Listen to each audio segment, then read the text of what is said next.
Hello and welcome to Mediascope. Today joining me from kalmış is journalist Wladimir Van Wilgenburg. Welcome, Wladimir. It's good to have you. Thank you. So you were inside the city of Raqqa. We were following your notes. Can you tell us your observations? Yeah, there was a campaign of around 134 days to take the city by the Syrian Democratic Forces. So the last days of the operation, there was sort of a deal between ISIS and Arab tribes. So then suddenly the fight was soon over. What we now see is that the city is like destroyed. Maybe 80% of the city is inhabitable. Nobody can live there. There's a lot of mines. So it's probably going to take a lot of time before the city is rebuilt. And there's also the need for a lot of demining. So it's very similar to Kobani actually, because when ISIS was defeated in Kobani, the city was also around 80% destroyed. So we've been reading that there are almost no civilians left in the city. Is that right? Sorry, I didn't hear your question. We're reading reports that there are literally no civilians left in the city. Is that right? Can you confirm that? Yeah, so in the beginning of the operation, the majority of the civilians, they left the city and they were placed into IDP camps or the countryside of Raqqa. And then there were like around 6,000 to 4,000 civilians that were still used by ISIS as human shields. And then because of the negotiations between the Arab tribes and ISIS, then in the end these civilians left and some ISIS members surrendered and others left. And there was some small fighting. So now at the city there's no more civilians at all because the SDF, they don't allow the civilians to come back because there's too many mines and they don't want the people to be blown up.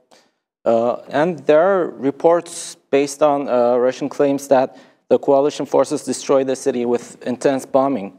Was the operation different than the prior operations? Well, the problem is it was urban fighting, so it was very intense fighting, so that's why the city is that damaged. I mean, it's the same as Kobani. Like, the aim was not for the Americans to destroy the city. The problem was just that ISIS was using human shields, and it was very difficult to hit them. For instance, they were shooting from one building and then moving to the other building, just using civilians in those buildings. So that's why the city is so damaged. And the question now is how the city is going to be reconstructed. There are certain claims on that also. So will the coalition forces be helpful within the process? Well, the coalition is saying they're not going to do nation building like what they did in Iraq after the fall of Sağda. They say they're only going to restore the water service, the electricity. And I think they're now talking with other members of the anti-IS coalition to donate some money for rebuilding. So, I mean, there will be attempts to restore the city, but I think it's going to be like limited rebuilding. So most likely they're going to restore the electricity, the water, some services. But actually rebuild the city is going to take some time. Okay. So it's also difficult for the people to return immediately. I see. And the city is handed over to the civil council right now, right? Yeah, but the civil council is still outside of the city because the Raqqa council cannot work there yet because the city is not safe yet. So, I mean, they do send people there to check. Recently, there were some engineers from the Raqqa Civilian Council to check the situation. But, I mean, the Raqqa council itself is not going to move yet back to the city. There needs to be more cleaning of mines. And I mean, there's even not a building where they can enter because there's still a lot of mines. So that's going to take some time. Yes, I talked to a commander. She said maybe it will take 1 to 2 months before the mines are cleared from the city. And what about the Erzur?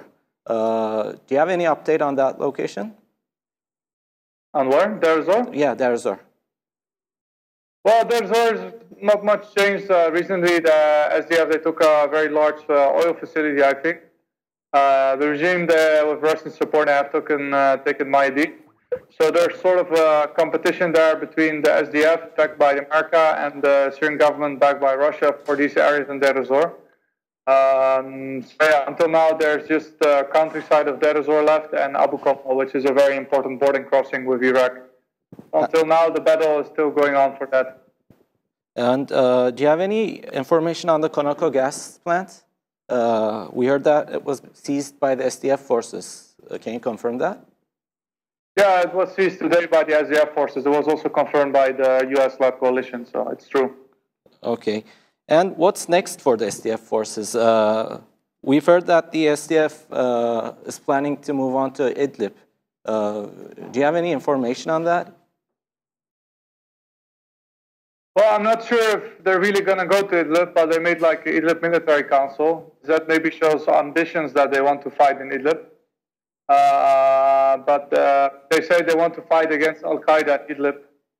But if that's going to happen, I really don't know, because, you know, also there's the Turkish army is close to Afrin.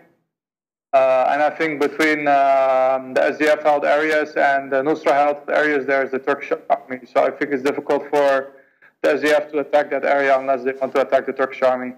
Is there another option they're discussing right now, other than Idlib? Well, yeah, I mean, most of them, they're talking about Idlib, then you have Deir ez-Zor.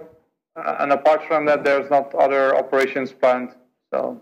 Okay, and I know right now you're traveling within the region. Has the developments in Kirkuk and Iraq have reflections on the area? How has the population acted? Well, most of the people I talk to, they are not very happy with the situation in Kirkuk, and they are afraid that something similar could happen. Forces in cities here in Syria controlled by the SDF. There could be some sort of a deal between the Syrian government, for instance, and Turkey and Iran, and that the SDF is forced to give up some major cities, and that America will do nothing.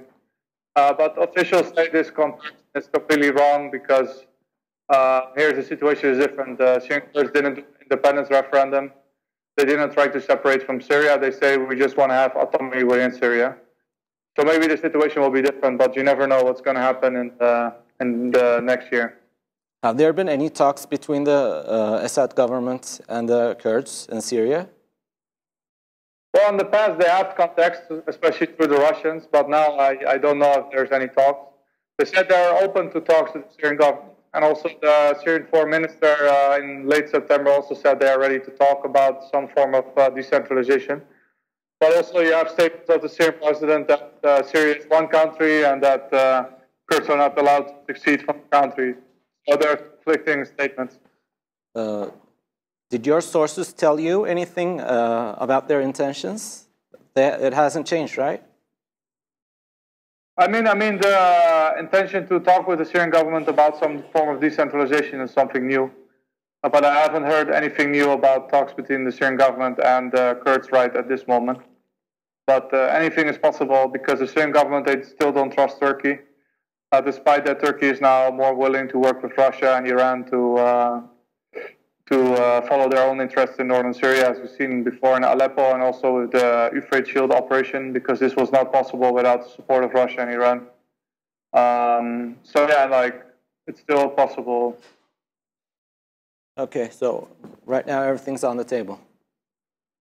Yeah, I mean, everything is possible. It's possible that the Syrian Kurds reach a deal with the Syrian government. It's possible that the Syrian government will reach a deal with Syria, Turkey, Iran, and Russia on this issue. I mean, it's unclear. It also really depends on what the Americans are going to do. Are the Americans going to stay longer here and prevent Turkey or Assad from attacking this area? And there's a lot of things that can be possible in. But I think the Americans are going to stay definitely in the maybe next 1 or 2 years. Definitely, they're still going to stay here. Okay, I understand. Okay, Wladimir Van Wilgenburg, thank you for joining us. You're welcome. Goodbye. Bye-bye. Today we talked about the situation in Raqqa. Thank you for watching us.